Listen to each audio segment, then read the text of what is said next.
حضرت نور الدین زنگی دے بارے پتہ ہے کی مشہور ہے بھائی؟ رسول اللہ انہوں ستیاں کیوں جا جگایا مصر چوں؟ پورے عالم اسلام چوں نور الدین زنگی دا کیوں انتخاب کیتا؟ جدو اپنی عزت ناموس دا مسئلہ تے حضور نے نور الدین زنگی نو ستیا کیوں جگایا؟ ساڑھے بزرگاں نے لکھیا اس واسطے حضور نے جگایا کہ انہیں دینی مدرسے قائم کیتے،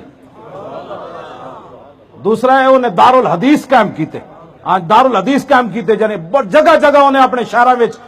دارالحدیث قائم کیتے، بڑے بڑے شیخ الحدیث بٹھائے، انہاں کیا پیسہ میرے کو لگو، پوری امت حضور نے حدیث پڑھاؤ حدیث پڑھاؤ حدیث پڑھاؤ۔ نمبر 3 دو گلا ہو گئی تے نمبر 3 کی گل ہے انہیں کیا انہیں بیت المال جو تنخواہ کدی نہیں سی لئی،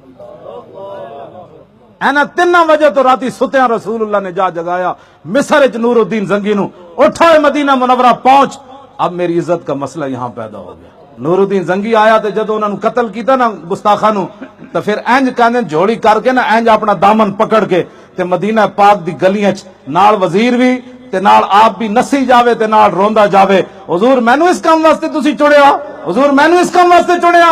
اے لبیک کرو خوش قسمتی تہاڈی، جلے قیامت نو آواز لگی کہ ڈاکو بلاؤ ختم نبوت دے کدھر گئے، اور مسیتاں دے سپیکر لانے والے نو بلاؤ، اور مرزائیے نو بہن برا بنانے والے نو بلاؤ، اور میچ کرن واسطے مسیتاں بند کرن والے نو بلاؤ، تے جڑے اس ویلے لبیک دے نعرے لا رہے سن انہاں نو بلاؤ۔ لبیک لبیک یا رسول اللہ لبیک لبیک لبیک